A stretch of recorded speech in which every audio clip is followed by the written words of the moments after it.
சாதிவாரி கணக்கெடுப்பு எடு என்று சொல்வது தமிழ் தேசியம். சாதிவாரி கணக்கெடுப்பை எடுக்க மறுப்பது திராவிடம். ரெண்டும் ஒன்றா? புரியுதா? ஏன் எடுக்காது? எடுத்தால் அந்த கட்டுச்சோறு, ஊசின கட்டுச்சோறு வெளியில வந்துடும். அது எப்படி தெரிஞ்சிடும்? தமிழ் சமூக மக்களினுடைய உரிமையை எவ்வளவு காலம் அவர்கள் ஏப்பம் விட்டிருக்கிறார்கள், திண்டு ஆட்டையை போட்டிருக்கார்கள் என்று தெரிஞ்சிடும். எடுக்க மாட்டார்கள். கேட்டால் அது மத்திய அரசு எடுக்கணும். நல்லா கவனிச்சுக்கணும் தம்பி. இவர்கள் தான் மாநில உரிமை பேசியவர்கள், மாநில தன்னாட்சி பேசியவர்கள். இவர்கள் தான் சாதிவாரி எடுக்க சொல்ல அது மத்திய அரசு எடுக்கணும் தள்ளி விட்டுருவான், சாட்டி விட்டுருவான். ஆனால் பீகார்ல நிதிஷ்குமார் யாரை கட்டெடுத்தாரு?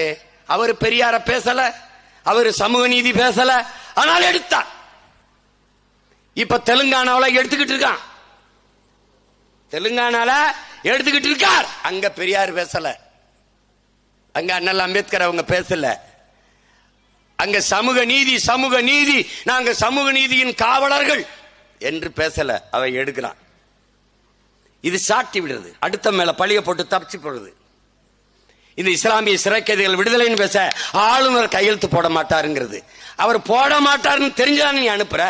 அவன் சாதிவாரி கணக்கெடுப்பு எடுக்க அனுமதிக்க மாட்டான் என்று தெரிந்துதான் நீ சொல்ற. ஏன்?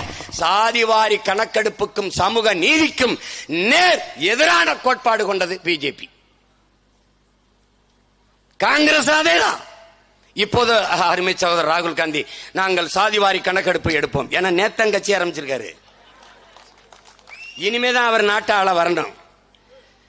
இந்த நாடு விடுதலை ஆவதற்கு முன்பு இருந்த அந்த கட்சி இருக்கு. அந்த கட்சியை இந்திய நியமனம் தொடங்கல, வெள்ளக்கார. காந்தி சுதந்திரத்துக்கு அப்புறம் காங்கிரஸ் கட்சியை கலைச்சு விட்டுருந்தாரு. ஏன்னா காங்கிரஸ் கொடிக்கும் தேசிய கொடிக்கும் வித்தியாசம் இல்லாம தெரியுதியா? அதனால மக்கள் மதிமறந்து இவங்க உனக்கே ஓட்ட போட்டுருவான், அதை கலைச்சு விட்டுனாரு. அவன் கவனமா கலைக்காம பிடிச்சுக்கிட்டான். இன்னைக்கு நாங்க தான் சுதந்திரம் வாங்கி கொடுத்தோம், நாங்க தான் நாட்டுக்கு வாங்கி சுதந்திரம் வாங்கி கொடுத்தோம். நாட்டுக்கு வாங்கி கொடுத்தீங்களா? சோனியா காந்தி வீட்டுக்கு வாங்கி கொடுத்தீங்களா? யாருக்கு வாங்கி கொடுத்தீங்க? இப்பதான் சாதிவாரி கணக்கெடுப்ப பேசுறாப்ல. ஏன்னா இவ்வளவு நாள் கோமாலே தூங்கிட்டாங்க. ஒரு குடிசையில போய் ராகுல் காந்தி உட்கார்ந்து இருந்து வந்தாரு. எவ்வளவு பெரிய தலைவர்! குடிசையில போய் உட்கார்ந்து இருந்தார். எவ்வளவு பெரிய தலைவர்! ஒரே ஒருத்தன் தான் கேட்டேன், ஒரு நிமிஷம் உட்கார்ந்து எந்திரிச்சதுக்கே பெரிய தலைவருங்கிறியடா? பிறந்ததுல இருந்து அந்த குடிசையில தாண்டா வாழ்றோம் நாங்க. எம்பிட்ட பெரிய தலைவர்ரா! என்னது எம்பிட்ட பெரிய தலைவர் பாருங்க. இப்ப நம்ம ஐயாட்ட கேளுங்களேன், ஐயா ஸ்டாலின், ஐயா உதயநிதி ஐயாட்ட கேளுங்களேன். மத்திய அரசு தான் எடுக்கணும். நிதிஷ்குமார் எடுத்தார, அது செல்லல. ஏன்னா நீதிமன்றம் தடுக்குது. ஏன் தடுக்குதுன்னா அவன் 50 விழுக்காடு தான் வரையறை கொடுத்துருக்கான், மார்ஜின். இவர் 55 கொடுத்துட்டாரு, எடுத்துட்டாரு, அது கொடுத்துட்டாரு.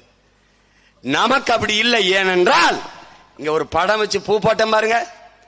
இவர் யாருன்னு தெரியுதா? இவர்தான் இடப்பங்கீட்டின் நாயகன். வந்தான் பெரியார் மாதிரி இருப்பாரு. இவர் பெரியார் இல்ல, இவர் தமிழ் இனத்தின் பெரியார். இவர் உண்மையிலேயே நம்முடைய தாத்தா ஆனமுத்து என்கிற பெருந்தகை.